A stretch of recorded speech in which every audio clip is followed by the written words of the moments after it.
Essa lista poderia ser quase que infinita se a gente fosse listar aí todos os problemas que o excesso de humanização pode causar nos cães. Mas eu vou citar aqui três que eu acho que são né, o plano de fundo que dão base para todos os outros problemas que a gente tem como consequência desse excesso de humanização. E eu digo excesso não por acaso, porque realmente é simplesmente impossível não humanizar os cães. A gente tirou eles do ambiente natural e trouxe eles para dentro de casa. Isso é a maior humanização é ter um cachorro dentro de casa, né? E a partir do momento que a gente tira eles do habitat natural, coloca eles dentro das nossas casas, dos nossos quartos, dos apartamentos cada vez menores, a gente está humanizando. O ponto aqui é a gente conseguir encontrar uma harmonia entre ter um cão no contexto urbano e atender às necessidades desse animal que trouxemos para dentro de casa. Uma das primeiras, um dos primeiros problemas da humanização é a gente parar de enxergar esse cão como um animal. E principalmente enxergar ele como um animal em cativeiro. Às vezes, na nossa ânsia, né, de acabar, de dar o melhor pro nosso cão, a gente acaba esquecendo que ele é um animal.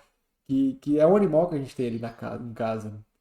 O envolvimento emocional com ele, às vezes, é tão grande que a gente esquece disso. E é uma coisa que muitas das vezes a gente não percebe, esse esquecimento. E eu não estou dizendo aqui que a gente não pode ter um envolvimento emocional com os nossos cães, é algo também que é totalmente impossível, né? Afinal, a gente ama esses animaizinhos que estão dentro de casa. Porém, a gente não pode deixar o nosso amor ultrapassar os limites das necessidades daqueles cães. E a maior prova de amor que a gente pode dar para um cachorro, a maior demonstração, nem prova, né, porque não é uma competição, mas a maior demonstração de amor que a gente pode dar para um cão é deixar ele ser cachorro. Não há nada que supere isso. É entender que ele é um cachorro.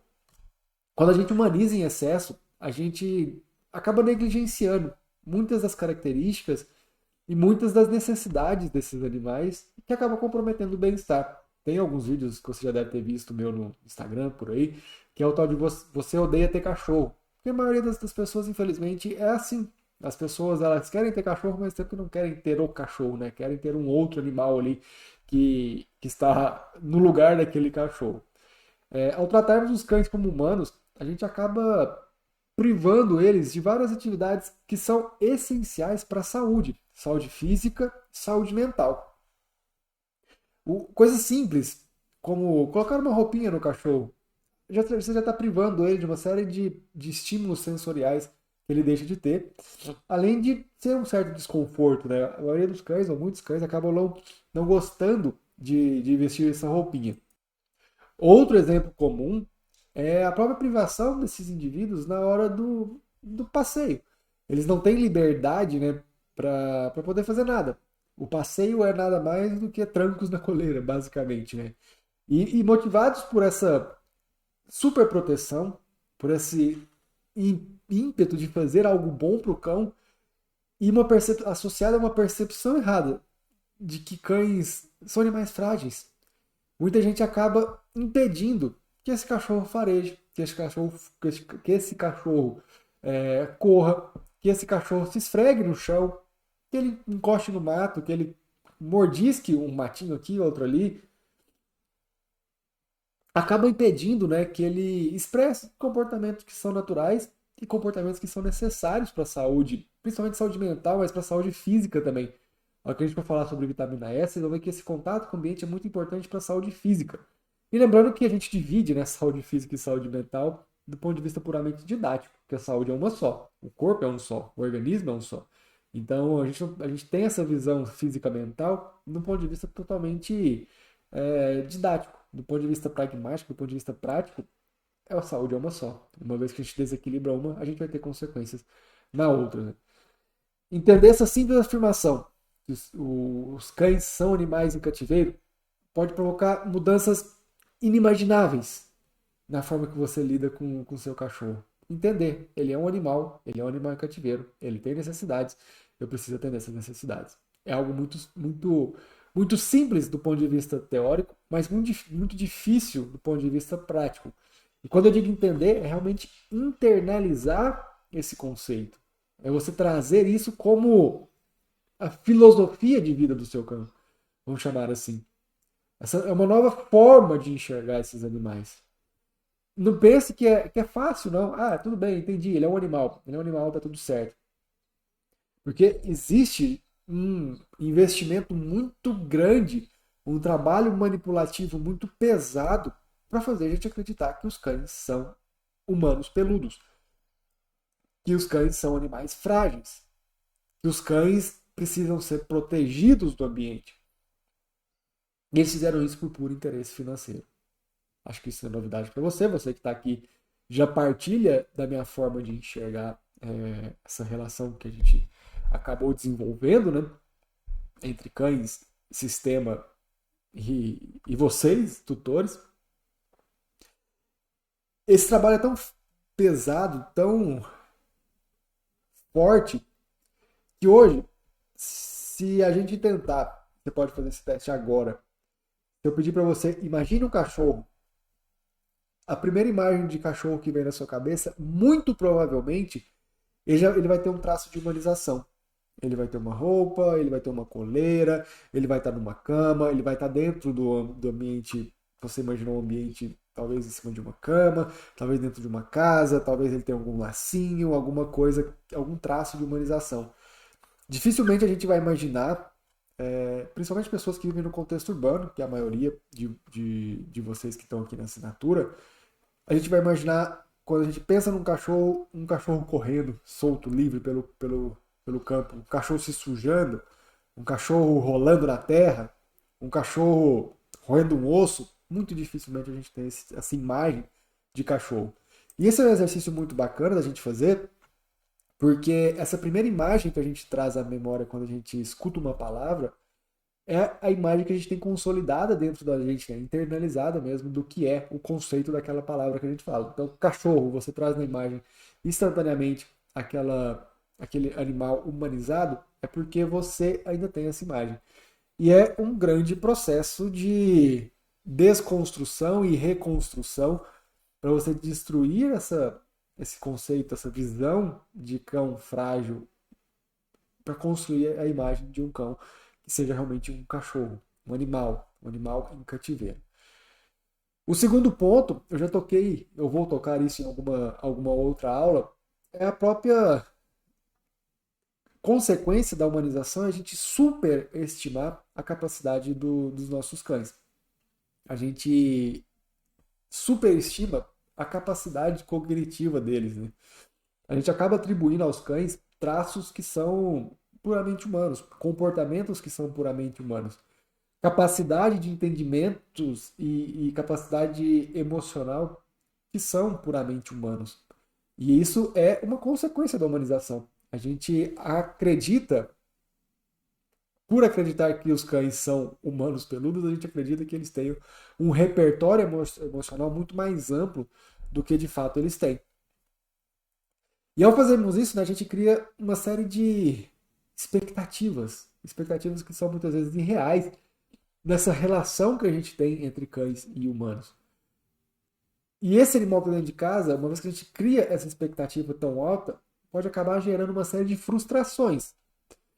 Tanto quando a gente pensa frustrações para vocês, tutores, né, para o humano da relação, quanto também para os próprios cães.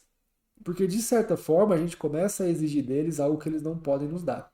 E não é que eles vão ficar arrependidos, né? Nossa, eu não consegui dar para eles. Mas a gente começa a impor uma série de demandas para esse cão que não são naturais para ele, né? Algo que ele não vai conseguir atender. E vai dificultando a convivência e pode gerar muitas vezes até problemas comportamentais. Ou gera, na maioria das vezes, problemas comportamentais, problemas graves.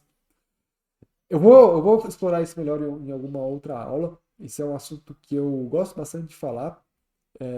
Mas tenha em mente, algo muito simples, né? Cães não têm essa capacidade de contar histórias, de fazer construções, estruturas narrativas. Isso é uma exclusividade nossa, né, como ser humano. Então, sempre que você achar que o seu cachorro está tendo um comportamento, pense nisso. Será que é mesmo, né? Para ter esse comportamento, ele precisa contar uma historinha?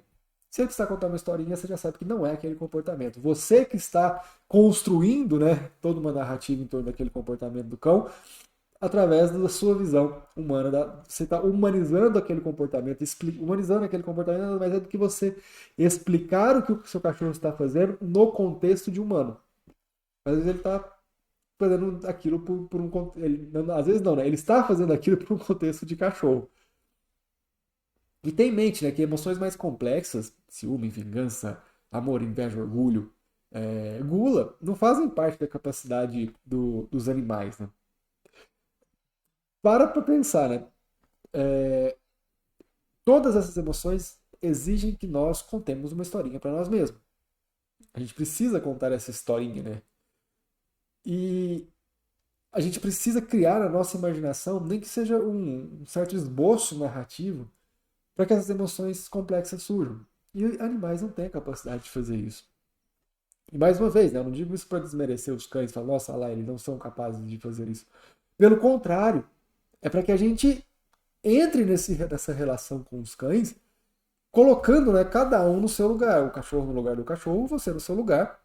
E a gente tendo consciência dessas limitações, dessas necessidades, a gente consegue, de fato, proporcionar aos nossos cães a vida de cachorro. Quando a gente tira, né, essa situação, o cão, do seu contexto de animal e tenta colocar ele em outro lugar, a gente cria uma relação neurótica com os nossos cães. Não é algo que tem um correspondente na realidade. E aí a gente começa a ter uma série de problemas decorrente dessa relação atrapalhada ou desconectada que a gente tem com esses animais. E talvez, né, às vezes o que você está chamando de ciúmes é um problema de posse de recursos. O que muitas pessoas chamam de amor é ansiedade de separação. O que você chama de preguiça pode ser uma doença hormonal. Às vezes a gente está tentando explicar um comportamento de um cão dentro de um contexto humano e a gente está mascarando um problema real que existe ali. Um problema de doença física ou mental. Por isso que é importante a gente entender esse contexto, né? Essa ideia. E como consequência, e talvez até causa disso tudo, né? O terceiro problema de humanização é a própria criação de falsas necessidades para os nossos animais. Ao humanizar os nossos cães, a gente acaba criando, né, uma série de demandas, ou acabam nos impondo uma série de demandas que não são reais para aqueles indivíduos. São coisas que os cães não precisam, que muitas vezes até pioram a saúde deles.